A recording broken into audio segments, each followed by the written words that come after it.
Christine Klinger from the Army to talk about her sustainability initiatives. Christine?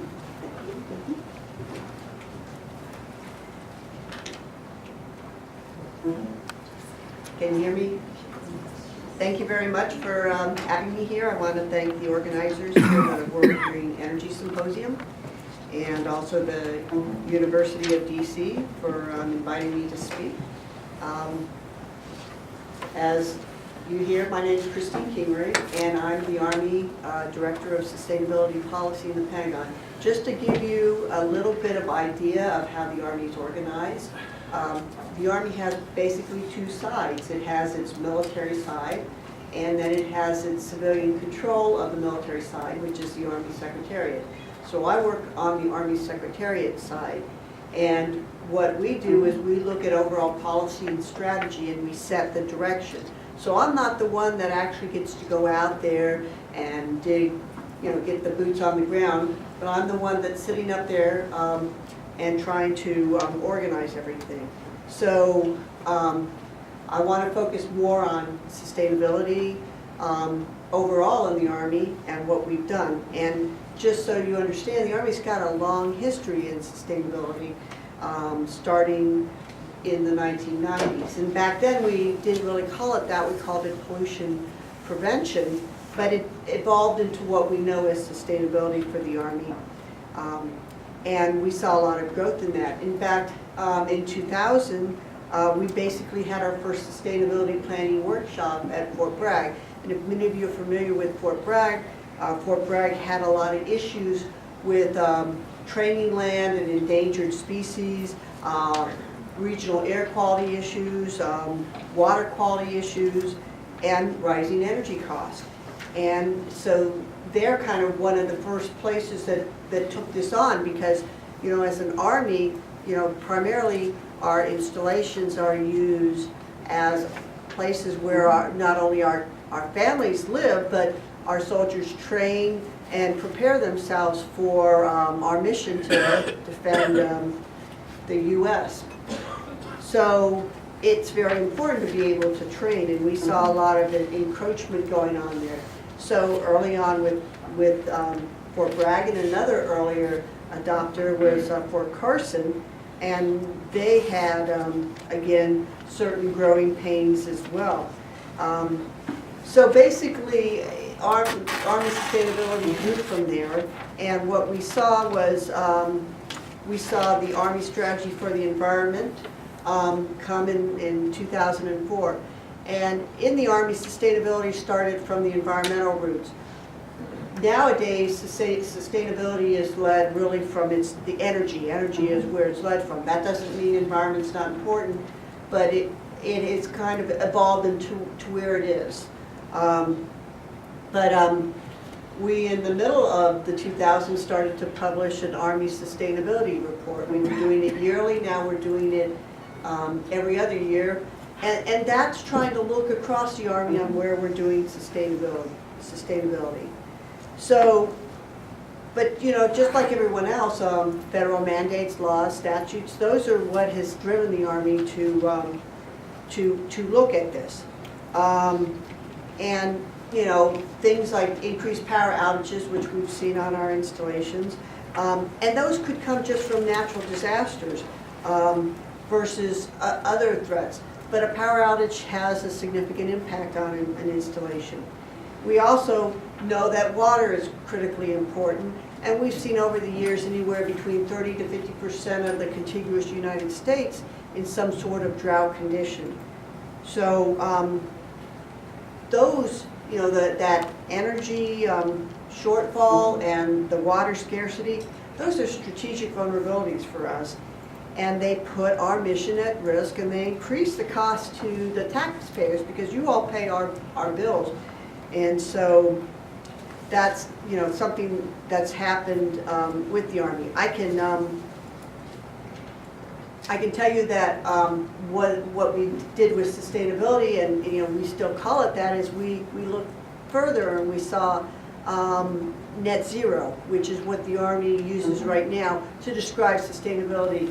And why we focused internally on looking at net zero was we had Army officers thinking of sustainability as their sustainment command, and it was very limiting. So we took a little bit broader look at it, and we came up with net zero.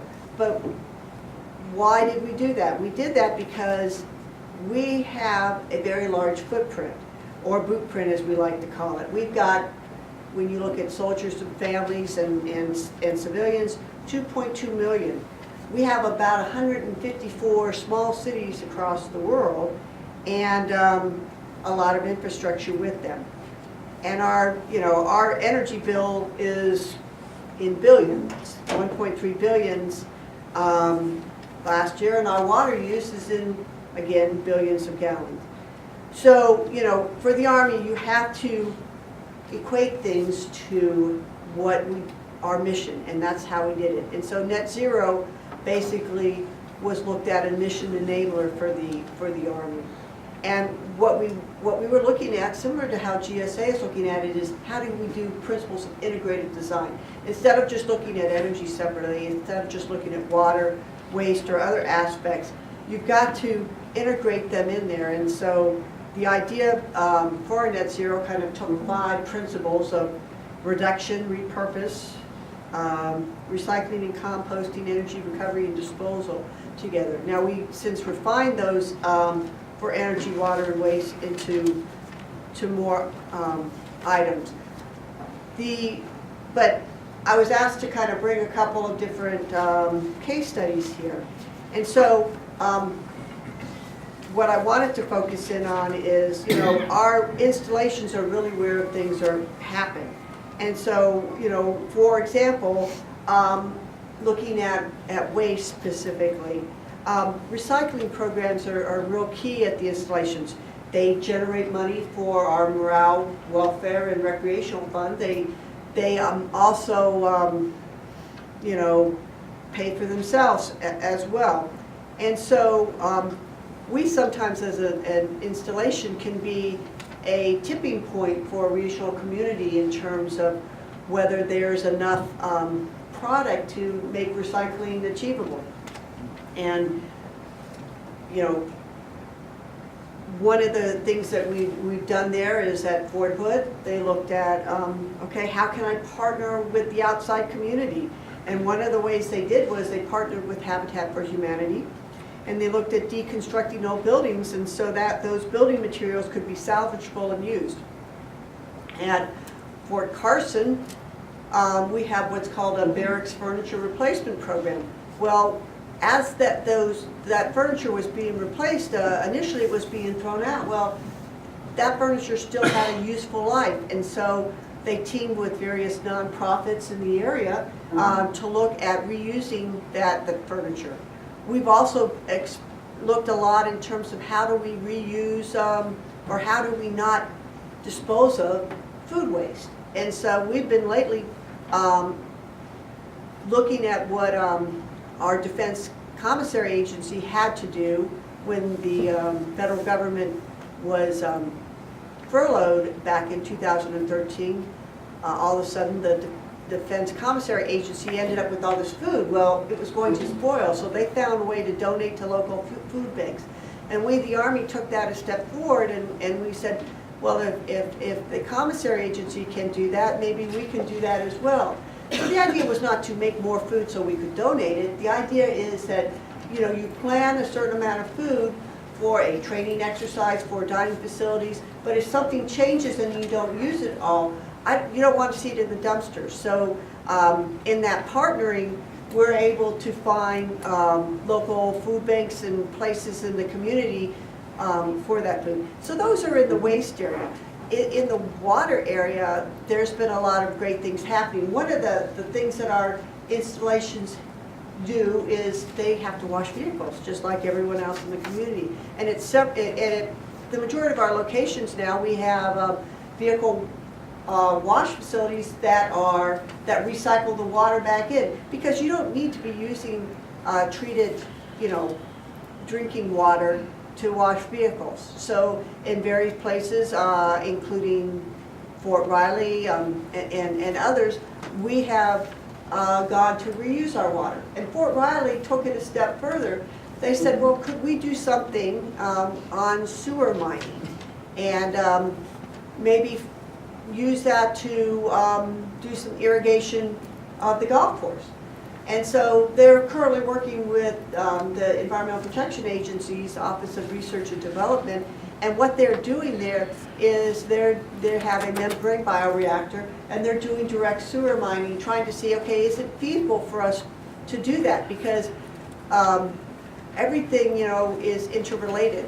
And while you may think, okay, well, this is great, you're reducing your water use, you're also reducing your energy use, because if you can do distributed solutions, you're able to decrease the amount of pumping that you need for, which it takes up energy. So, but on our energy side, there's been a lot of different things that have occurred. We know that if you can change culture, you can go a long way towards conservation and efficiency in energy. And I mean, this has been demonstrated year after year. Sometimes it gets forced on us. When the tsunami hit Japan, there and the Fukushima plant went offline, there was a need to conserve energy. Because if you didn't, you wouldn't have any. And I know that the Army bases, through just methods that they had employed, you know, making sure that they turned off the lights in the hallways, for example, and they, you know, just a lot of other things. They were able to see 15% reduction, even greater, in their energy use. Yes, they were a little bit uncomfortable, but you know, things of that nature. We know that our soldiers are game to do that as well. You know, and when you can make something into a competition for us, you have people trying to see who can win that, and you know, usually you have prizes associated with it. But the idea of energy is you really have to look first at your reduction and your efficiencies. Renewable energies are wonderful. The Army is looking towards that. I have a few examples here that I will use. But the idea for the Army is that it's for a lesser amount of energy, is what you're trying to do with your renewable energy. And so we are looking at a couple of places, and in fact we have some successes here, one being at Fort Drum. At Fort Drum, basically what we were able to do through the use of private financing, which I haven't pointed out earlier, but a lot of what the Army's trying to do is not only leverage the money that we have, but let's leverage financing that's out there in the community. We were able to come up with a 20-year power purchase agreement with a Renewable Energy Holding, and they built a biomass facility at Fort Drum. And Fort Drum now is, which has a 28 megawatt load, is purchasing the electricity from that facility at or below grid parity, so we're not paying a premium. And so it provides it with 100% of its power, and from this renewable source. But the also thing that it does, it increases the energy security of our installation, because it's being generated on site, and they, you know, from this. Another location that the Army has done renewable energy at is at Fort Huachuca, and in fact we just had a ribbon cutting event there in the not too distance. And what we did was we were able to team with Tucson Electric to come up with a 18 megawatt solar project that again is privately financed for us, that helps us with that. We have other places that we're looking at, how do we integrate renewable energy in it. But I guess the key point I would like to leave you with, and again I could talk about just a lot of what the Army's doing, is that one of the key things for us in the Army is collaboration. And collaboration not only within our installations, so that they can share the best practices that they've come up with, not only collaboration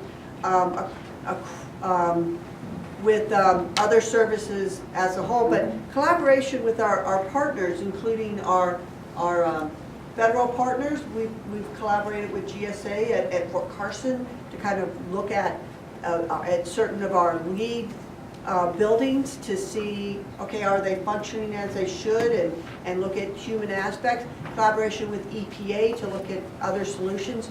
We've done extensive collaboration with the Department of Energy and used their extensive laboratory system. But the collaboration extends beyond that, and the collaboration goes to working within the communities.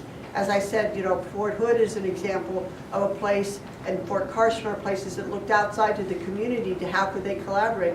We also know that sometimes we, as in the case of our Fort Polk in Louisiana, where we didn't have a recycling, there wasn't a regional recycling program, we formed the basis to allow that to happen. So in what we do in the Army, it's key for us to do collaboration. But it's also key for us to understand that that our primary mission and how this supports our primary mission is critical.